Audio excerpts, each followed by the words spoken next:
What is up, fellow Neopians? My name is Chili. Welcome back to my channel. Today I wanted to talk to you about an aspect of Neopets that I really enjoy. Now, by making this video, I don't mean to imply that I am some sort of be-all end-all for Battledome knowledge. Your girl really is out here struggling alongside of the rest of you. I just got my Wand of the Dark Fairy. I don't know if you saw that on here, but it's one of my proudest moments. And now I am sitting here hoarding other weapons like Varia is the Bomb and Grapes of Wrath and Thunder Sticks and, you know, trying to be somebody. Every day I log into the internet and I whack a fake shark in the face with pixel weapons. It really just, what a fucking time to be alive, y'all. So if you too aspire to being a Battledome baddie and want to go fuck up a virtual shark, come along with me and I will show you what I be doing. And then we can talk about training and all sorts of other stuff. So come on, let's talk about Battledome basics. I'm your basic bitch and I'm going to be your guide. So when it comes to the Battledome, first and foremost, why the fuck do you care? Well, I personally care about the Battledome because I love to get nerk mids and then take them to the little alien machine and do a gamba, okay? Your girl loves a gamba. I will put them through there, I will win all of the gross food, I will get like 20,000 Neo points out of it, and I will sit back and be like, wow, all of that work last month in the Battledome, that was so worth that experience. If you don't like to gamble, I don't know why you're still on Neopets, but there's some other benefits to Battledome battling too, like you can earn plot points as part of current plots like we're doing right now in the Void Within. You can get avatars, or in some cases you can get site themes and things like that for participating in Battledome events. Or you can literally just take the Nerk mids and the Neo Cola tokens and the code stones and all of the other stuff that you win, and you can just cram them into your shop and you can just stack ducats, like step for profit. So now that you care, now that you're emotionally invested, let's talk about Battledome strategy. If I had to break the Battledome down into what its key components were, I think that I would use these 6 categories: stats, abilities, weapons, opponents, icons, and battle strategy. Stats are numbers that are assigned to the current level of achievement that your pet has gotten to in various aspects like health, strength, defense, agility, and level. Now, if you see over here on the left side of the screen, this is one of my pets. Again, like I said, not a battle master, just a bitch out here trying to make it. So right now, Loku has 152 hit points. So he can take 152 damage in a Battledome battle. Strength dictates how much damage each icon does. What does that mean? We're gonna go over it here in a second, but just understand that strength equals how much you're punching them in the face, okay? Defense controls how much damage you can block. Agility then is for speed and for some certain item requirements. It's referred to as both movement and agility, depending on where we're looking at it, because Neopets, what is consistency? That's ridiculous. Most people consider this to be kind of just a dump stat. It's something that is not really used that much in the Battledome. And then lastly, we have the level. If you look over on the left side, you can't fucking see it. And I don't know why they did it this way, where you can't see his level in here, but here, I'll throw it up on the screen so that you can see that he is currently level 89. I don't know why they don't have it on this part. They do it over on the left. It drives me crazy. One thing that I really appreciate about Neopets is that regardless of what species you choose to be your Battledome baddie, they all have the same ability and aptitude to be able to go to these different academies or to increase their stats and to be successful in the Battledome. So let's talk about how we can increase our stats. There are 3 training academies that I know of on Neopets. There's the Swashbuckling Academy, where you can train pets under level 40 by using doubloon tokens to pay for their training. There's the Mystery Island Training School, where you can train pets that are under the level of 250, and you do that by paying for them with code stones. And then there's also the Secret Ninja Trading Academy, which can train pets that are 250 and higher. Instead of using normal code stones like on Mystery Island, you use red code stones, which are a lot more expensive and harder to get a hold of. In addition to paying for training, there's a ton of other ways that you can raise your pet's level through doing daily quests and random events, spinning wheels, eating items like birthday cupcakes or drinking bullseye potions. And in some cases, things like the birthday cupcake just increase one stat, 1 point, where the bullseye potion can actually increase or decrease one of your stats. So it's kind of a gamba. You can zap with the Labre, you can do kitchen quests. There's tons of ways that you can alter your pet's stat points. I don't recommend zapping your Battledome pet all the time with the Labre because it can decrease your points as well, but like, I'm not your mom, go out there and explore. HP is probably the most straightforward stat, but it's definitely one of the most crucial for Battledome, for any of these Battledome baddies out here trying to make it. So your HP determines how much damage you can take before your pet gets knocked out cold and they gotta go home and drink a nasty ass potion and think about their decisions. So managing hit points is all about your timing. You have to know when you need to heal your Neopet, when you need to go all out and like you're offensive and just like fuck them up, and when it's time to pull back and play it safe and use some of your maybe defensive abilities. Here's where it gets a little interesting though, because we're not just talking about burst healing. There's a couple different kinds of healing that we can implement in the Battledome to try to help with our strategy, and I've broken them down into normal healing, overhealing, and health draining. So when we talk normal healing, this is just your basic method of recovering hit points in battles. Let's say that you have 20 hit points left and you use a normal healing method like a greater health scroll. It's gonna then raise your pet's hit points up to 70 in that same turn, and if the healing amount exceeds the max HP, then any of the extra healing is lost. It's just kind of like gone. So it's pretty simple and straightforward. Potions work this way. You're pretty much just using one turn to be able to increase that stat. Now, we also have something called overhealing, which overhealing is a little bit more strategic. So it's going to temporarily increase the amount of hit points that your Neopet has, but it's going to go above the maximum limit for one turn. Let's say that your pet has 100 Neo points and you use an overhealing item like the blue Scorchstone. So your pet might temporarily jump to like 130 points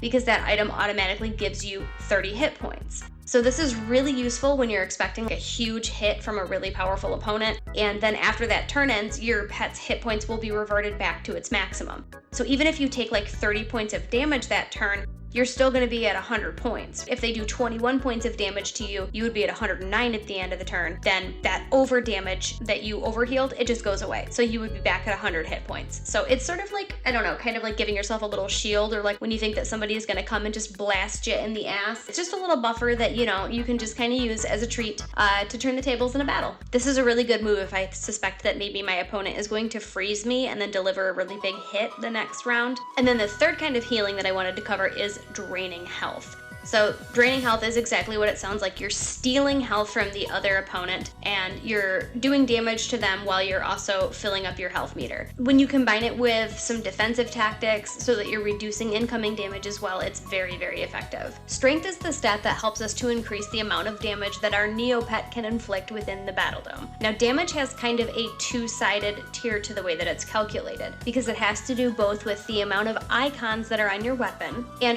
what your strength boost is. As a refresher, icons represent the different types of damage that a weapon or an ability can deal or block. The number of icons is then multiplied against your modifier. As you can see, as our strength increases, the damage per icon increases, and it goes up pretty high. As we get up to like 750 strength, we start doing like 16 damage per icon. If I look at my strength range, and let's just arbitrarily pick the number 55, that means that my damage would be 2 damage per icon. If I have a weapon that deals 5 fire icons, I'm going to take those 5 fire icons, I'm going to multiply them by 2, which is my boost for having 55 strength, and that's going to give me 10 fire damage total for that attack. Defense determines how much damage your Neopet can block from opponents' attacks. Damage reduction formula is really similar to the strength formula in the way that there is a adjuster that is multiplied against your current stat, and that gives you the number of icons. Now, defense is a little bit different than strength because it's very situational. What do I mean by that? So if you're only doing one player Battledome, for example,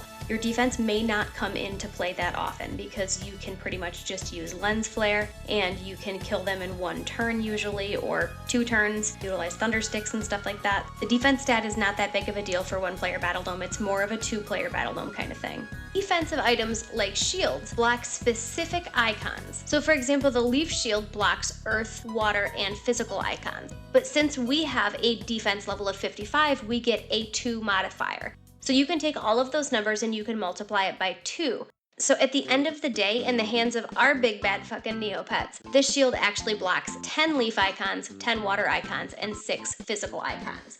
That's why there's some benefits to training your pets and not just giving them badass weapons, which do definitely help, but pairing it together with the right training is super effective. You may be thinking to yourself, agility is probably the least important stat, and bitch, you right. So the role in the Battledome that agility plays is very unlike strength and defense. It doesn't really directly affect your damage or your blocking or anything like that. One thing that agility does affect is your ability to use certain items. Some of them have a minimum agility requirement to be able to utilize them. And another thing is it affects the stealing mechanic. So agility can influence your success rate of stealing items if you're using something like the Robe of Thievery or Sticky Hands to try to steal something. I've never found a lot of success with that, but hey, more power to you. Your pet's level is really crucial for two reasons. It affects the training cost of your pet, and it also is what unlocks different fairy abilities. And those really do make a big impact on battling. So if you have a pet that is like level 25 and you've never trained fairy abilities yet, you definitely want to check this out. Fairy abilities are trained within the Battledome. Instead of entering the battle right away, you can do things on this screen like looking at your current equipment, you can look at your statistics, and you can also look at the abilities that your pet can train based off of its level. These abilities become unlocked as your pet levels up more. They are helpful. They're great. We love them. These do unlock the ability to do really cool stuff, but keep in mind it makes your training more expensive too. So you want to make sure that you are training up your other stats like your strength and your defense and your endurance as much as you can before you start stacking your levels. Abilities are special moves that provide extra effects in the Battledome. They require bottled fairies to learn them, and you unlock them in different tiers based off of your level. I'm going to go in here and I'm going to take a look at the different abilities that are available for my pet. If you look on the right side of them, they have icons that correspond to fairy blessings. There are the dark fairies, the air fairies, the light fairies, the fire fairies, the water fairies, and the earth fairies. And you get these by uncorking bottled fairies that Balthazar has captured and letting them go. And when you do that, they will bless your pet with that blessing. Hooray. So you stack enough of those in your little fairy soul bank, and then you can use those to purchase abilities like halitosis and bandage and meditate and seer and all sorts of good stuff. Each ability will do different effects, whether that's an offensive ability, which does burst damage or possibly damage over time, a defensive ability, which can block incoming damage to you, a healing ability, which will restore your hit points during battle, a freezing ability, which prevents an opponent from acting for one turn, and it's their next turn, or reflective damage, which will come back to you. Offensive abilities come in different forms. There's ones that do burst damage, like Icicle, which basically just means that over one turn it's going to apply all of its damage icons. These are really useful when you need to do some quick damage to your opponent or you want to finish them and take them out of the battle quickly. There are also damage over time abilities. These are abilities like Static Cling that deal damage or apply effects over several turns. You use them when you want consistent damage or effects that are going to stack and accumulate over time, especially against tougher opponents or ones that have much higher hit points. These can be used in combination with your burst damage abilities. So you can cast a damage over time spell like Halitosis, and then the next round use burst damage, and that damage will stack, so they will both apply during the next round. Defensive abilities like Esophager's Stench can be very helpful to negate incoming damage icons. I like to use these sometimes when I'm going to be doing heals as well. That way the incoming damage isn't just eating up the healing that I'm doing. If you anticipate a high damage attack coming from your opponent, using a blocking ability is a really good move. Healing abilities like Rejuvenate can be very helpful to restore your pet's hit points and keep you in the game. Use them when your hit points are getting critically low, especially when you're in really long battles or when you're against people that really require a lot of survivability. Freezes are something that's a little bit less intuitive. These are abilities like Drizzle that can freeze your opponent and prevent them from attacking or defending on the next turn. You use them in early or key moments to stop an opponent's action and to set up strong attacks or counterattacks. In 2-player, a lot of people freeze on the very first turn of the Battledome, but if your health is high enough, sometimes it's possible to survive one freeze bombing, and then you can freeze later and you can do massive amounts of damage to your opponent when they can't retaliate. When I'm doing 1-player Battledome, I like to implement something like Sleep Ray or Thunder Sticks as my freezer for the very first round, and I normally pair that with my highest attack. So what that might look like is going in and using the Wand of the Dark Fairy and my Thunder Sticks with my Lens Flare. Freezers can be used in conjunction with other abilities and other weapons. I'm going to touch on that in just a second here. But if you get the combo correct, it can be really powerful.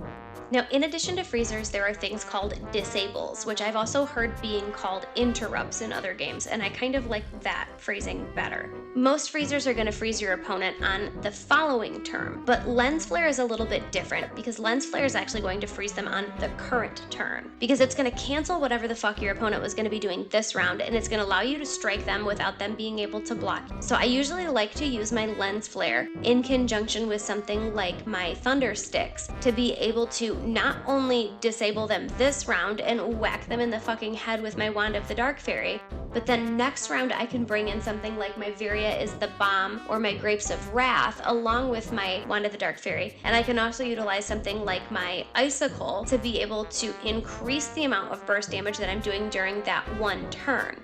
So that kind of gives me 2 rounds of free combat to be able to do whatever I want to do in the one-player Battledome. And the way that I choose my opponents, normally that's enough for me to be able to ride through it and be able to get those sweet, juicy Nerk mids. Reflectors will take the damage that's being sent to you and they will send it back. These abilities are just like holding up a mirror. Using them against high damage enemies can really help to minimize the amount of damage that's being done to you. They're getting it right back in their stupid face.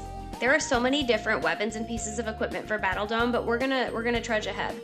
So weapons are items that you can equip your Neopet with, and then you use them in the Battledome to attack, defend, or to provide other kinds of effects. Each Neopet can have up to 2 weapons that are equipped per turn, and they can create various combinations for offense and defense. There are some weapons that have some specialized rules, like maybe they can only be used once a battle, but they all deal different types of damage, they can provide blocking, and some have special abilities even that can reflect damage. Who you battle in the Battledome is part of the fun.